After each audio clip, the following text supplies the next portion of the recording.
When work is all that matters, it corrupts your lifestyle until you're more akin to a corpse. Why else would you stick yourself in front of a screen for hours on end? When was the last time you showered, slept for 8 hours, cleaned your room, drank a beer, ate good food, called your friend, your parents, went to a mixer, met someone, had a dream, smiled? No time for those questions. Those bills aren't gonna pay them. すいません。駐輪場代の件なんですけど。Oh. Oh. Is the world ending? Did the world just end?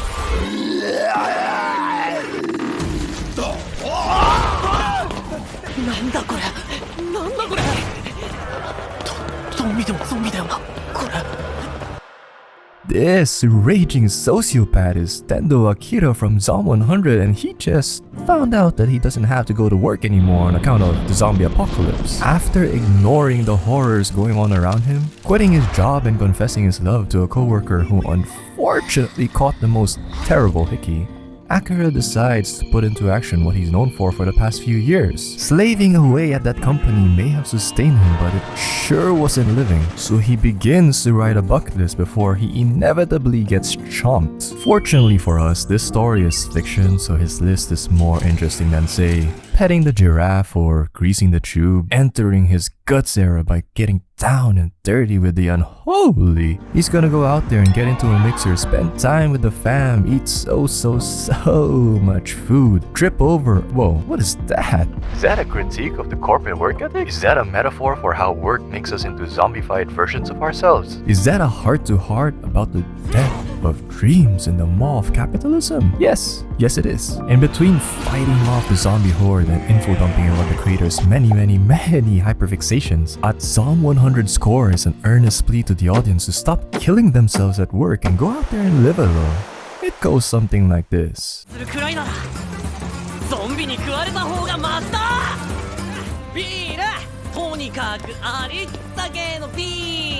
This man in the middle of an apocalypse is going for a beer run. A freaking beer run! There, he meets...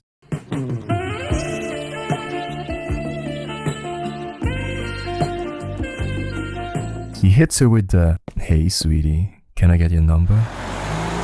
Then she freaking pulls the Uno reverse card and... Me next.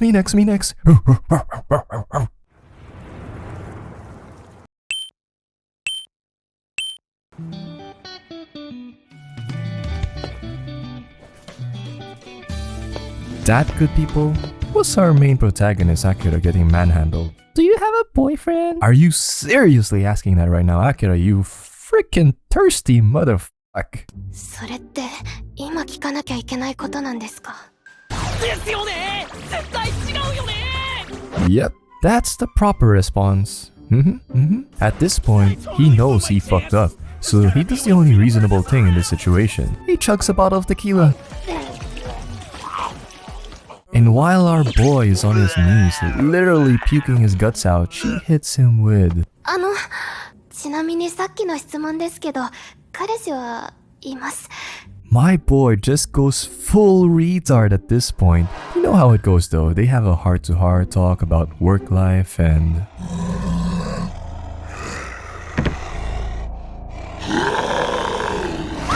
Yukari, no! Oh, and did I mention... This whole fiasco took place because they wanted to get a 98-incher.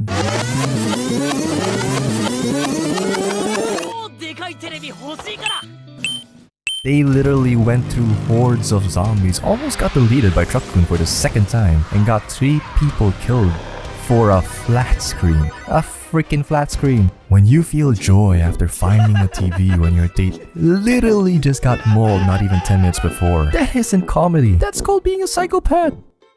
In all seriousness though, he's happy because it's the only thing he can be. He's been given the last reminder he needs that his life is now far shorter than he thought, and his chances to be happy are running out. It's not a message about selfishness or how little side characters' lives matter, but about Akira getting a reality check on how quickly he can lose everything and everyone, which fuels his later attempts to better others' lives when he can. The struggle of finding oneself through life. It's the small things in life that get us pumping. That new TV, reconnecting with an old friend, finishing that game you put on hold, that realization that everyone has dreams, everyone has something they want to pursue, but circumstances drive them into a corner. You can die at any moment, and it's up to you how you want to spend the minutes in your life. I guess there's a reason why it's been topping the charts for this season. People relate.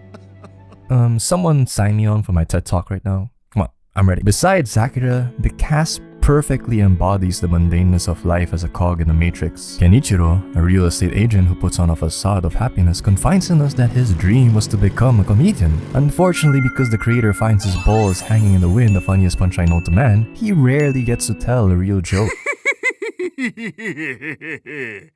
Shizuka, your typical zombie apocalypse protag, she's the most sane one of them all. Her only concern is living, which should be the case, so when she meets Sakura that fateful day, she's like, the fuck? Beatrix, a German weeb. I wish there was more to say, and I certainly enjoyed her completing the Three Stooges alongside Akira and Kenichiro.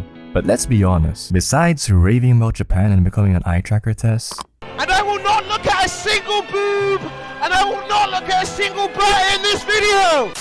her character doesn't do much. But, you know, if I remove the stick up my ass, this group works really well with how the story rolls. Later arcs start to pad everything out by having less zombie and more hedonism, with bits about the man stopping you living the dream before the zombies rush back in to move them someplace else. It's as formulaic as it sounds, but serves as a solid vehicle for Zom 100 to live out the fantasy of living in a world unbeholden to corporations. The fantasy in this case being an unrestricted showing off, or for lack of a better term, autistic swag. Remember how Food Wars or Dr. Stone would spend like 5 straight minutes talking ad nauseam about something like crab legs or a pebble on the road? Yeah, Zom 100's their love child. Is that a watering wheel? Uh-huh. Been since the zombies came around. It ain't no power plant, but it keeps things running. So this is the power of Nippon ingenuity I've read so much about back home. I beg your pardon? That tensai expertise from the wood carving that carries the water fluidly, using the Nippon waters the hokori of the nation that energize the village not only materially but its kokoro as well. Whoa, chill out there, girly. Sugoi!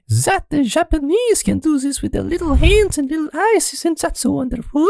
Little what? Zom 100 is real lucky the enthusiasm is infectious, cause seeing the cast ruin another set of pants upon just seeing a hot spring kind of gets you in the mood to book yourself into one, even if it is a bit childish. If sparkly-eyed pages like this don't make you glance in your background, look in your wallet, and then check Home Depot for a second, I'd instruct you to place 2 fingers on your neck and check for a pulse.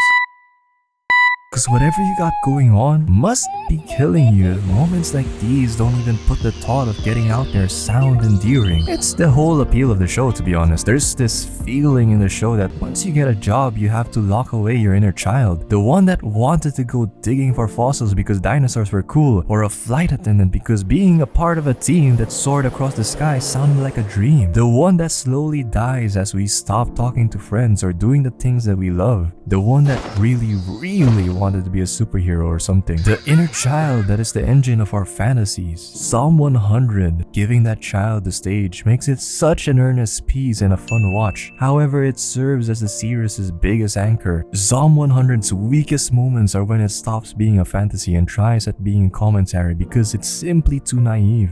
A naivety that sometimes works to its benefit, punctuating the rejuvenation of a paleontologist's passion for his career by having a bunch of zombies piloting dinosaur bones fight a T-Rex mech while their inner child pogs at the sight is pretty genius. Which makes it a shame that for every he's piloting a dinosaur!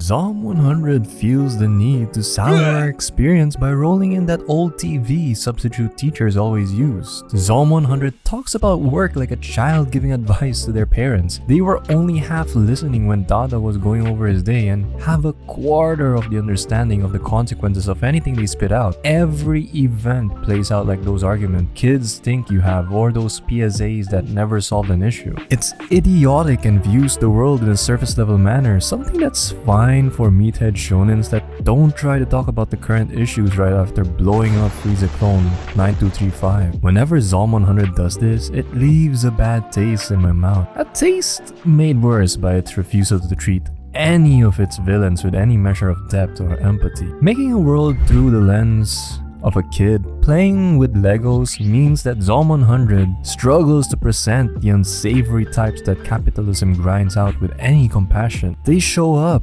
scream and rave, and then the protagonist hits them with the nuh-uh, and they either die or reform on the spot. The ideas they hold aren't investigated and there's no meaningful reflection on the part of the protagonist. And worse, the creator and how the world makes people like that, or whether what they had to say holds any weight.